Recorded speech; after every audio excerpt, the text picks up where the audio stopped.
his ear hole, because you saw in the back there, number 5, Don Zwisler, running free, but it would have been a very tough pass to throw. 3rd and long, Brungard steps up. Again, the pocket breaks down, and again, Mark Brungard goes down, and again, it's Roosevelt Givens doing the damage. Well, and Paul Kokos is kind of coming up a little bit gimpy here. Well, and once again, even though you're going to look at all the pressure here, keep in mind that the reason this is breaking down is a salute to the secondary of Eastern Kentucky. This is a coverage sack. There's nobody to throw to, and that's why ordinarily he had enough time standing back there to deliver, but if there's nobody to deliver to, those defensive linemen are going to get another shot, and they're taking advantage of it. Good play from the secondary, which you typically don't see on those types of replays, because those aren't the guys you're focusing on. That's right. Matt Childress that time, the defensive tackle, and Roosevelt Givens again were running what we call a tackle twist. Childress came across, they line up, Childress on the right, Givens on the left, and then they just cross positions there, and really providing some heavy pressure. Paul Kokos with a heavily taped right ankle, limping to the sideline. There's another driving punt by Grzlinski. Again, Washington takes the ball at the 5, fumbles it, loses it again, and is dragged down inside the 10. Well, that is... it's inexplicable. That's the only word I can use. That ball easily would have skipped into the end zone. Well, the coaches on the sideline were just kind of looking at Coach Kidd there. They didn't want to say anything. All right, 8:45 to go first half. YSU leads it 5-0.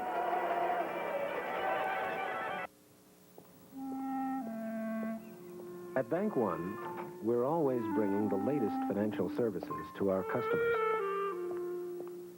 Now we're about to do it again. Introducing personal investment centers from Bank One Securities Corporation. Oh! The power of Wall Street, located right inside your bank.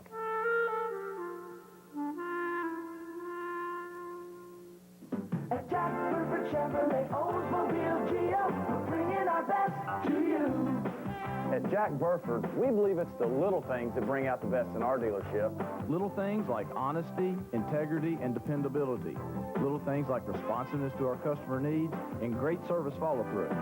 If you're looking for a dealership that stands behind what it sells, pay a visit to Jack Burford in Richmond. At Jack Burford Chevrolet Oldsmobile GM, we're bringing our best to you. Well, come on in, let's look around. Here's a bet. Whoa, stop everything. Shepherd's Home Furnishings now has 2 locations, one in Richmond and now one in Winchester. Shepherd's Home Furnishings has the greatest selection of name brand furniture without sacrificing quality.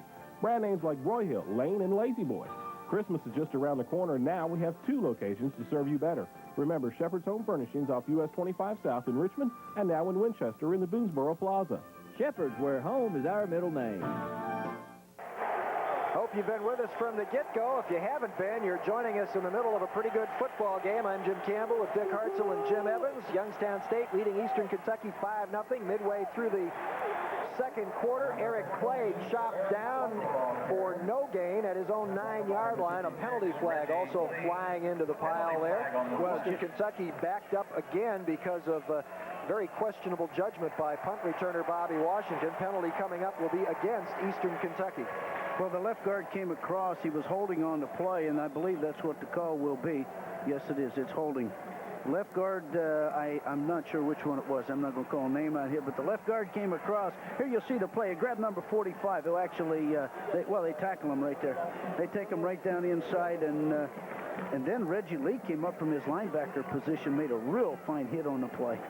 Defensively, both of these ball clubs react well, and of course that's why the score's 5-0 right now. 66, Jason Combs, I believe, was the guilty party there. I'll point a finger. Why not? Okay. I'm up here. He's down there. What danger am I in? The Penguins declined the penalty. They will stick Eastern in a 2nd and 10 situation at the 9. Saka will roll right on the option. Got the seam. He's across the 15, across the 20, and an Eastern Kentucky first first down. John Saka gets into that seam in a hurry, runs that option well. Well, he's an excellent quarterback. He'll come down the line here and work to the outside. The Penguins slid out, looking. They didn't put any pressure on him to pitch the ball. Basically, the philosophy would be, let's work on, let's shut the pitch man down, and then we'll hit the quarterback when he comes up. And that's exactly what Reggie Brown did on the play. Brandon Brantley is in at an offensive line spot, number 73, and he had a huge block on that play, and there's an excellent running play right up the middle by backup fullback Brian Dickerson. Yeah, that's the first part of the option. What they do is come out and just hand the ball to the fullback, get a quick hitter up in there, and try to go over top of the, or go to one side or the other of the middle guard. 12-yard pickup out to the 32 and another first down. That puts Dickerson over 200 yards rushing for the season. That's another thing that Coach Kidd said yesterday. Not only does our offensive line have to perform well, but our fullback is a big part of our offense. We have to get something out of that position. Good throw. John Saka threads the needle to Bobby Washington at the 47-yard line. And another Eastern Kentucky first down, having their backs up against the goal line for a second time in a row. Not phasing them at all on this possession. They're coming right at the teeth of the Penguins defense. Saka fakes to his back, drops back in the pocket, and then he waits for the turn-in pattern to open up. He threw that ball perfectly. Penguins had excellent coverage. You can't cover it much better than that. That's just a great catch and a great throw. First and 10 Eastern at its own 47. The fullback Dickerson gets the football, and he is collapsed on immediately. He'll get a yard to the 48, 2nd and 9 coming up. Well, defensively for the Penguins, Andre Jethro came up underneath. He has 45 tackles this year, 6'1", 240-pound tackle or nose guard out of Warren JFK High School here outside of Youngstown, and does an excellent job defensively for the Penguins. 6:45 to go in the first half. YSU leading Eastern Kentucky 5-0. You heard right, 5-0. Play very slow to develop. Nice block by the official to take out Andre Jethro as John Saka rolls left on the option to the YSU 45. Short of a first down, though. See if watch number 40 on the Penguins defense here get caught up by a guy in a striped shirt, right? Well, you're not going to see it, but they had a heck of a collision there, and that helped free Saka up, and Tom Dillingham couldn't get it turned in quickly enough. Saka went down on his own before Leon Jones could deliver a lick. 3rd and about 2 from the Penguins' 45. A little less than 2. Fullback Stallings leading for Clay, who was hit at the line of scrimmage and stopped cold. The Penguins defense stepping up and stuffing Eric Clay. It'll bring up 4th down. Jermaine Hopkins, Leon Jones, Tom Dillingham, outstanding job on that side. Now it looks like the Colonels are going to punt the ball away here. At this position on the field, I'd be a little concerned with some type of a short snap here. On the other hand, this is a chance now for Eastern Kentucky to reverse that field position. They're punting against the wind, so they can kind of hang one up and hope they can down it deep in Penguins territory. I'd also be concerned about jumping offside. It is 4th and very short, no flag. Good rush. Collins hangs it up. Penguins calling for a fair catch. Boykin backs up to make it around the 14-yard line. That's where the Penguins will take over with 5:04 to go in the first half, and the field position now has reversed itself a little bit. But Jim, from the strategy standpoint, that was an outstanding job by Eastern Kentucky Colonels there.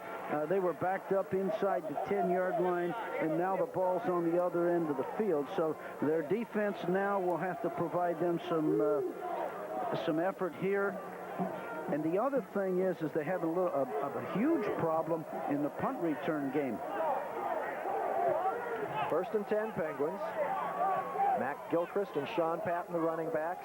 Don Zwisler and Trent Boykin to the bottom of the screen in the receiving set. Again, Brungard is flushed. This time he will move it forward rather than back out to the 17-yard line. Gain of 3, 2nd and 7.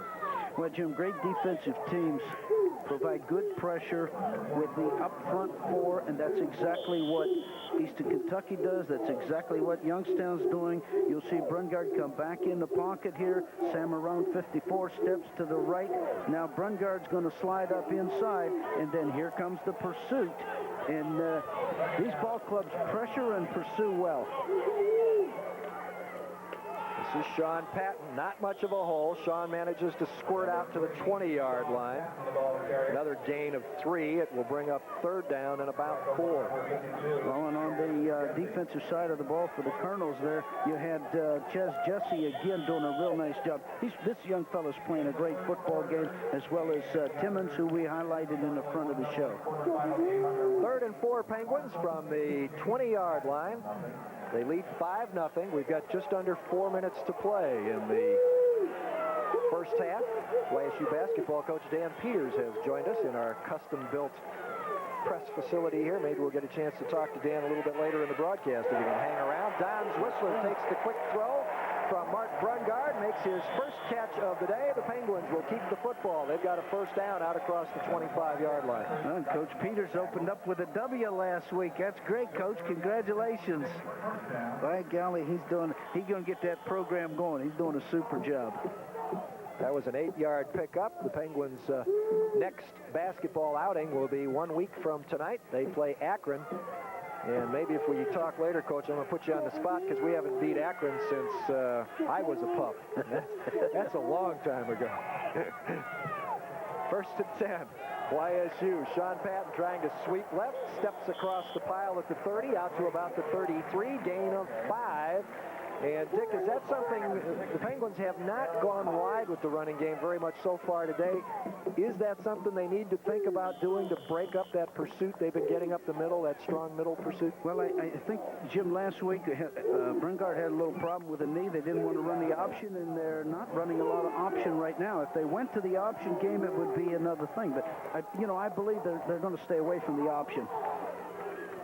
On 2nd down, quick handoff to Matt Gilchrist, and he is hit very quickly also by Aaron Cox. Knocks him down after a gain of about 2. It'll be 3rd and 3 coming up from the 35-yard line as we hit the 2:30 mark here in the 2nd quarter.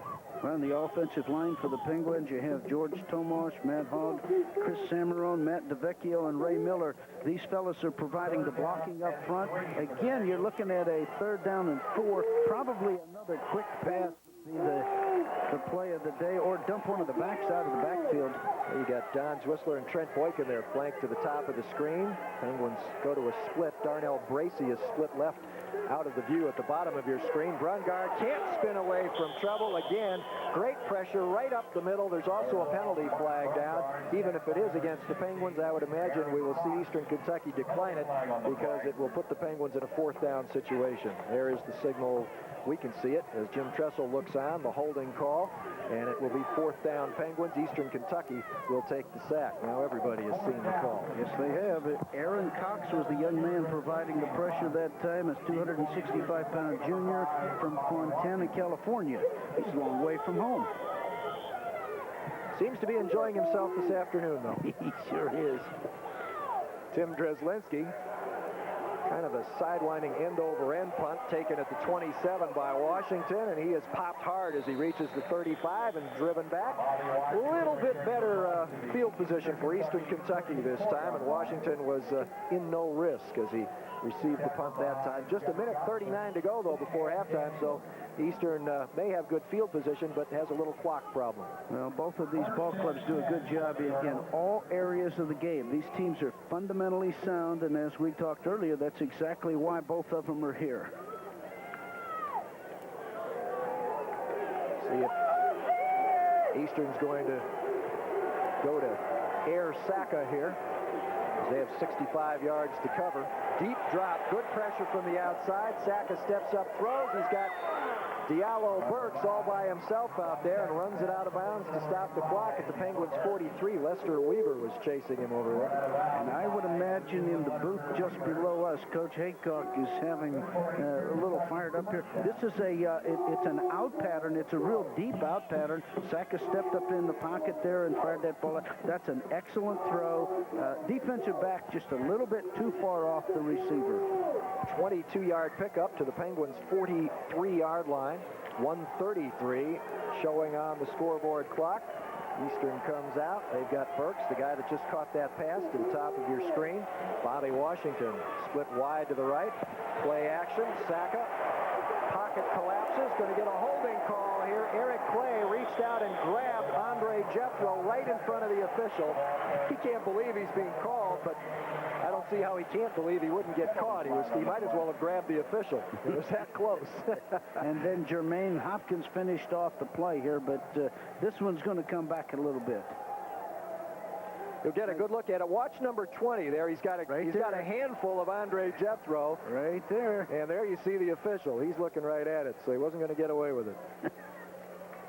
Well, you know, when you take a 190-pound back against a 240-pound lineman, got to hold on. You have to grab a hold of something there. Just hang on.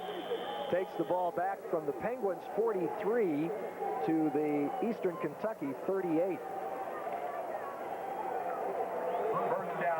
It remains first down.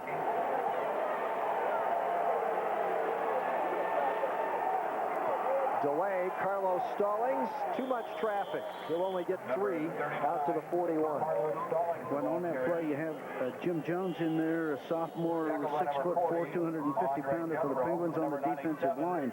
Last week in the game against Alcorn, Coach Haycock rotated in fresh linemen every 3 plays in order to get some pressure in there. And again, they're playing. They played 26 people defensively last week, Jim. Eastern Kentucky has called the first of its 3 timeouts. It comes with 56 seconds to go in the half. I'll tell you what, while we've got just a second here, why don't you hand your headset to Coach Peters here, and we'll chat for just a minute before we start play again, and then you can go back to your seat, Coach. I know it's a lot more comfortable wherever you were than it might be up here. I just hope this roof is sturdy. I've been covering football up here for 13 years, and I haven't fallen through or off yet, so we're all right. Coach Hartzell mentioned that you got your ball club off to a good start in your first ball game with a W. What's going on this week as you try to build towards Akron? Well, you know, this week's exam week, so, you know, you've got to get some practice time in, obviously, and it's got to be a short, and it's got to be concentrated, but, you know, they've got to concentrate on exams, and they know the importance of this game coming up. I'm sure you know, having been around here now for a couple of years, how important Akron Week is to the football program. Akron Week has been very tough on the basketball program for many, many years. What kind of emphasis or non-emphasis are you putting on Akron as an opponent coming up in a week from tonight? Well, we've made this a big game, and we've been talking to our players since the get-go, really, about, you know, we're like 0-15 against them, so the players understand.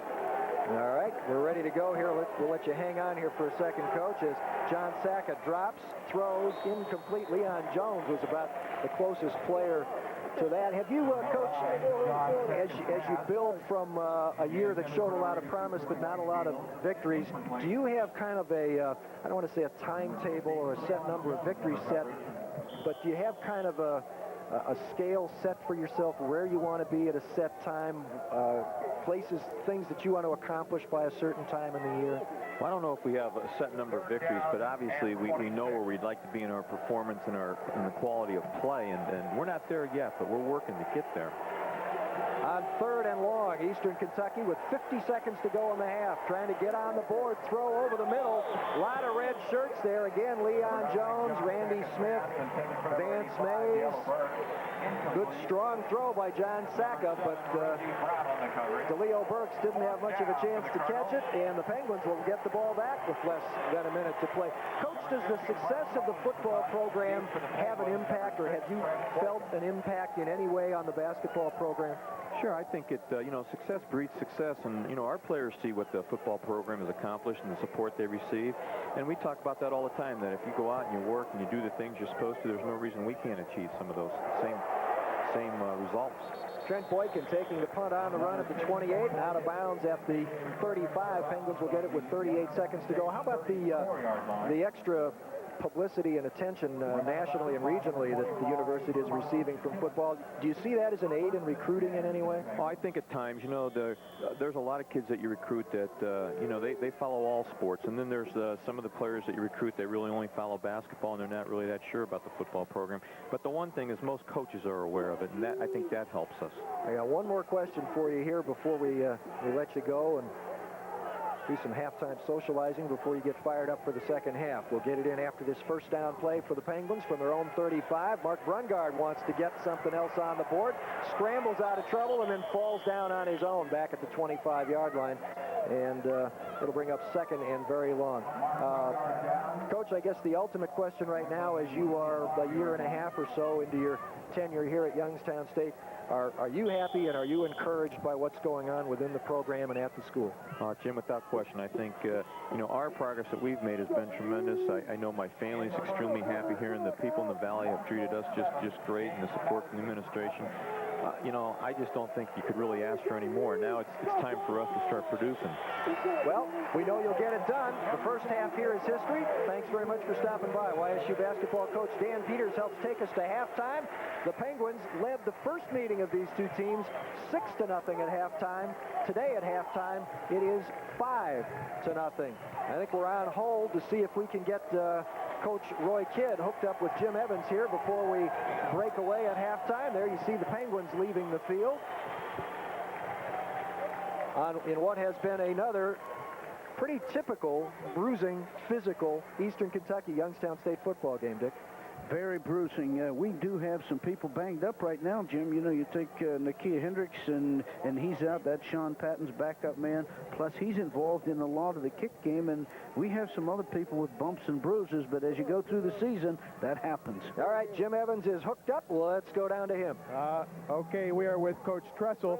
Coach, your thoughts on the first half? Well, that's exactly what you thought it would be. It's a heavyweight bout. The team that doesn't make errors is going to win the game. It's going to be a very physical one all the way down to that last second. Are they doing anything that you didn't expect? They just doing the things that... Oh, yeah, they're doing what we anticipated. We're doing what they anticipated, and we're going to find out who's better. Okay, thanks, Coach. Good luck to you. Okay, guys, we expect, pretty much the same thing in the second half, although whoever makes the adjustments at halftime will come out on top, and YSU's been pretty proficient at that this season, so it's going to be an interesting second half. Guys? They have been very proficient at making those adjustments, and if we get the same thing in the second half we had in the first, how does 10-0 sound? Be all right for YSU fans. Halftime at Stambaugh Stadium. YSU leads it 5-0. Stay with us. At Jack Burford Chevrolet Oldsmobile Geo, we're bringing our best to you. At Jack Burford, we don't just sell cars and trucks. We stand behind each and every one, making sure every new vehicle receives careful follow-through service from our staff of certified technicians. The best prices, the best service, the best follow-through. That's what bringing our best to you is all about. At Jack Burford Chevrolet Oldsmobile Geo, we're bringing our best to you. Higher education in Central Kentucky is EKU. Today at EKU, it's UBS, University Book and Supply, your back-to-school headquarters for all required EKU books and supplies. 528 Eastern Bypass, just off campus in Richmond. The UBS Advantage, instant cash for your books, and it doesn't matter where you bought them. Calculate the advantage. It's instant cash. And you can save 25% store-wide on sweatshirts, EKU gifts, kids' clothing, and Greek items. University Book and Supply. Are you looking for a body shop with a true commitment to quality? At Jake's Forgotten Past Auto Body, we have the latest equipment to properly repair today's more sophisticated automobiles. From the new CP drive-on frame rack to the new Spraytech front flow paint booth, quality repairs are a certainty. Collision repair, frame, unibody repair, insurance claims, or expert painting. You need to come see us at Jake's. Our shop is so busy we've expanded to 2 locations, now located at 308 and 316 North Street in Richmond. Come on in, just look around. Who's a best? Whoa, stop everything. Shepherd's Home Furnishings now has 2 locations, one in Richmond and now one in Winchester. Shepherd's Home Furnishings has the greatest selection of name brand furniture without sacrificing quality. Brand names like Broyhill, Lane, and Lazy Boy. Christmas is just around the corner, and now we have 2 locations to serve you better. Remember, Shepherd's Home Furnishings off US 25 South in Richmond and now in Winchester in the Boonesboro Plaza. Shepherd's, where home is our middle name. We are back at halftime at Stambaugh Stadium with the Penguins leading Eastern Kentucky 5-0. Joining me right now are the presidents of both universities. To my left, of course, YSU President Dr. Leslie Cochran. To my right, Dr. Hanley Funderburk of Eastern Kentucky. We'll start with the visitors first. Your thoughts on the ball game so far, sir? Well, two fine football teams. We've made a couple of mistakes. That's the difference in the game at this point. I'll get your views on the Well, I first think half. it is two great universities and two great football teams, and I'm looking forward to the second half. It's going to be a great game, and I think it really does depend on who makes the fewest mistakes. Will you talk a little bit about the new campaign that's been launched to make additions to the stadium, perhaps a facelift? Yeah, it's really a tribute to the fans in the Valley. We're talking about adding 10 to 15,000 seats in our stadium, and it's going to be a wonderful tribute, but the players and the fan and the communities really made a difference, so I'm just kind of a cheerleader and all that. I know you've been asked this question. If you could talk about how having a game like this here has an impact on the university, the community? Well, it's good for both of our universities. Being telecast back down in Richmond and the fans down there, I'm sure, are going wild. It's great for universities, and it's great for mid-size, mid-major universities. Sometimes people think that the great things happen at the great universities, but there are a lot of great universities of our size, and I think this demonstrates it. What do you think the Penguins have to do in the second half? Score more points. I knew you were going to say that. Thanks, Dr. Cochran.